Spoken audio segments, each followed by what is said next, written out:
It's time for Media Meltdowns, and who is surprised that the media is lying about Charlie Kirk and the incredible man that he was?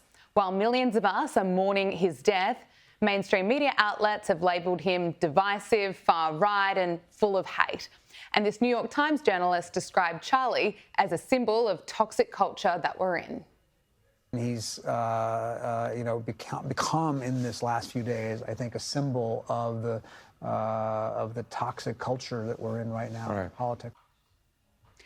And the New York Times also told millions of readers that Charlie Kirk was anti-Semitic, something that couldn't be further from the truth. And then quietly, the New York Times offered this correction that their claim was completely false. It says an earlier version of this article described incorrectly an anti-Semitic statement that Charlie Kirk had made on an episode of his podcast. He was quoting a statement from a post on social media and went on to critique it.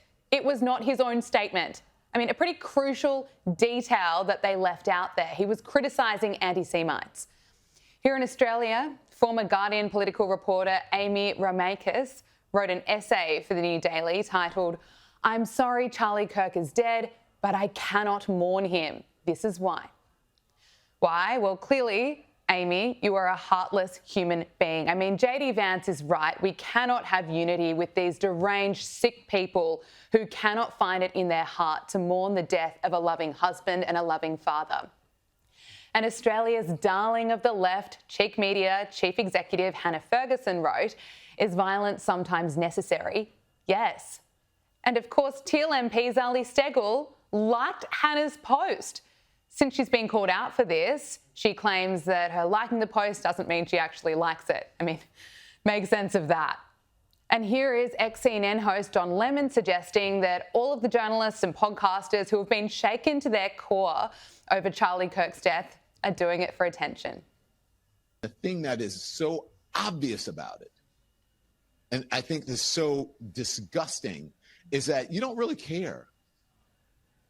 You don't really care about Charlie Kirk. What you care is that this is a moment that you can use for clicks, to boost your podcast or your streaming show or your radio show or your television show or your news show or your MAGA bona fides with the MAGA group or your political stripes, that you can improve it, or you can have a moment where you're crying in front of the cameras. You gather all the reporters at the Capitol and you go, and it's your fault, and it's your fault, and it's the left and whatever.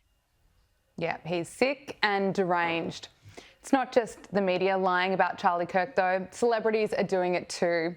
Author Stephen King posted on social media that in the wake of his assassination, he advocated stoning gays to death, just saying. He later reversed course, posting, "I apologise for saying Charlie Kirk advocated stoning gays. What he actually demonstrated was how some people cherry-pick biblical passages." But his message was already out there, being shared and seen thousands of times on social media. So people who didn't know Charlie Kirk, they are getting the completely wrong impression of him. And here is Bob Vylan's message to his crowd celebrating Charlie Kirk's murder. I want to dedicate this next one to an absolute piece of a human being. The pronouns was, were,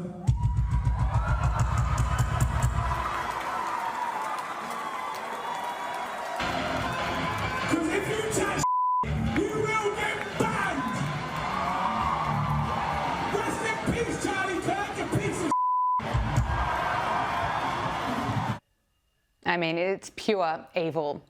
Charlie Kirk said it best, you can tell a lot about a person by how they react when someone dies. Joining us now is Louise Roberts, skynews.com.au columnist. Louise, thank you so much for your time. Good to be here, Gabriella. Can I get your reaction to some of the things that we've heard coming from the media, coming from so-called journalists, and the lies that have been told about Charlie Kirk just hours and days after he was murdered so brutally?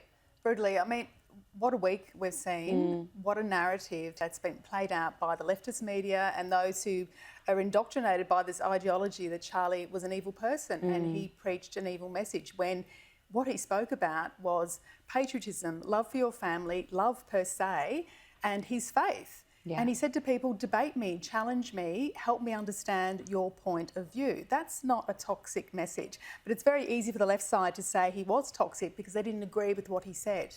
They didn't agree with what he stood for. And also, I think they didn't like his influence and the way he permeated the minds of young people who thought, hey, it's a good thing to support your country. It's a good thing to love your parents. And it's a Love good your thing. family. Love your family and be a decent, active member of society. Try and do good, try and change. Which, of course, now Charlie's widow, Erica, is sort of really wanting to push that message and say, we will continue his terrific work in this space. So, look, the moment you question left ideology, you're the enemy. Yeah, it's true. And, you know, there are so many things that were completely amazing about Charlie, but he encouraged so many people to stand up for what you believe in and to fight with words, not violence. And, you know, what happened is just absolutely horrific. And then watching some of the comments being made about Charlie, I'm lost for words. That's right. It's and also disgusting. the journalists, the media, who has a responsibility to be impartial and actually report the truth, the way some of those narratives, as you illustrated there, has just skewed the story even further. We've got young people thinking, oh, is that actually what happened? So he was killed for being violent. He was killed for advocating toxicity in society. No.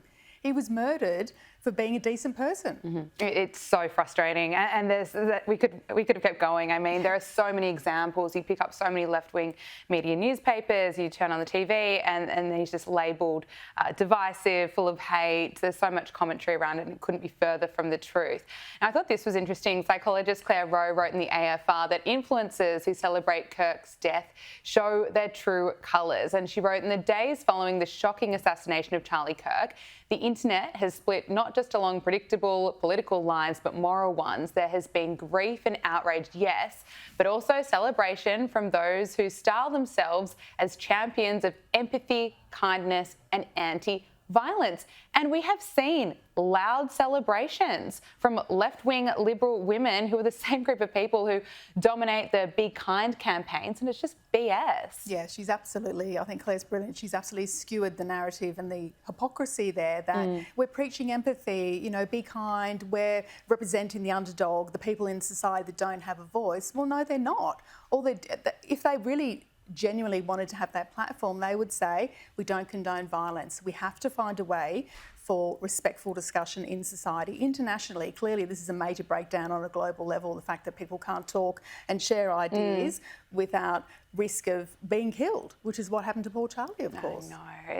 Look, left-wing influencers that we mentioned, Abby Chatfield, Hannah Ferguson, they publicly criticised Charlie Kirk just hours after he was murdered in front of his family.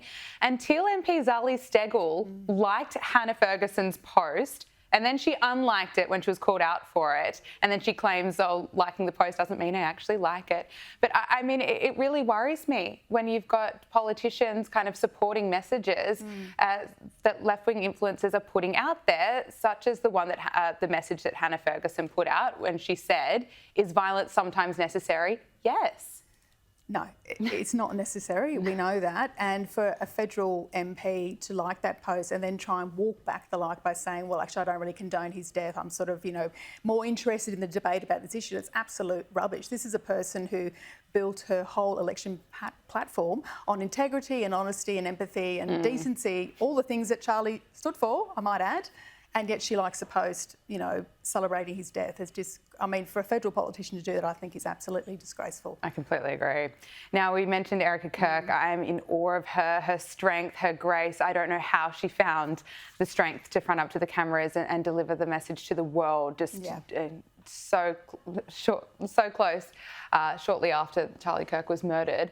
This is what she revealed about the conversation she's already had to have with their young children. When I got home last night,